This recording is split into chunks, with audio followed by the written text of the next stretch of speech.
nagpasya ang Iglesia ni Cristo na isagawa itong National Rally for Peace sapagkat nararamdaman namin at nakikita na kailangan na sabihin sa sambayan ng Pilipino, pabalikin natin sa kapayapaan, papanumbalikin natin ang pagkakaisa sapagkat malala ang mga suliranin ng ating bansa.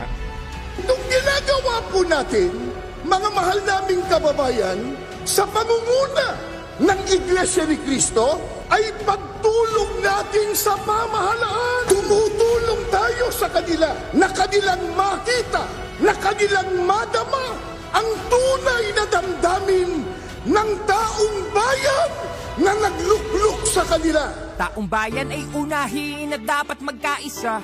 Ayusin ang mga problema ng ating bansa. Ang galit ay alisin at dapat magkasundo kung payapa ang ating bansa. Aasenso nga tayo. Taong bayan ay unahin at dapat magkaisa. Itigil ang pag-aaway at ang pagkakagulo. Ang galit ay alisin at dapat magkasundo kung payapa ang ating bansa. Aasenso nga tayo.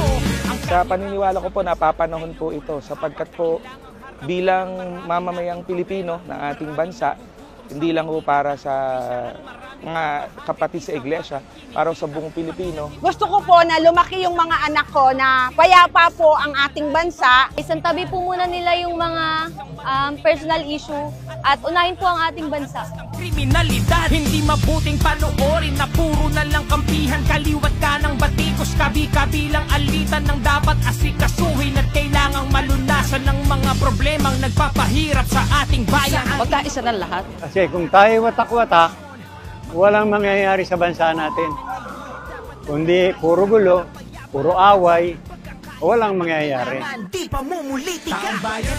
Hinihiling natin sa mga namumuno sa pamahalaan na pagkaisahan din nilang pag-ukulan ng matamang atensyon at pag-asikaso. Sa halip na bangayan ang kapakanan ng Pilipinas, nawa ang pag-ukulan nila ng pansin at panahon. Panawagan po namin sana magkaisa na lang po tayo kung ano po yung adhikain o yung pangako o gusto na mangyari po sa lahat ng Pilipino, matupad po.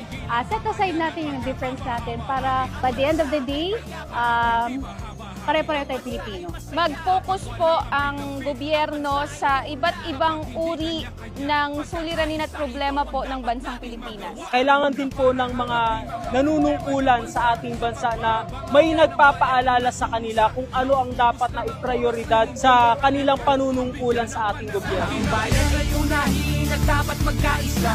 Ayusin ang mga problema ng ating bansa. Ang galit ay alisin at dapat magkasundo kung payapa ang ating bansa. Aasenso nga tayo. Taong bayan ay unahin at dapat magkaisa. Itigil ang pag-aaway at ang pagkakagulo. Ang galit ay alisin at dapat magkasundo kung payapa ang ating bansa. Aasenso nga tayo. Mamamayan ang unahin, huwag sarili. Kinabukasan ng bansa. Problema'y lutasin, huwag palakihin. Magkaisa tayo, magkaroon tayo ng kapayapaan sapagkat pag hindi tayo nagkaisa at walang kapayapaan, yung mga problema natin ngayon sa halip na malunasan ay lalong lalala, lalong tatagal. Kailangan na malunasan yung mabibigat na problema.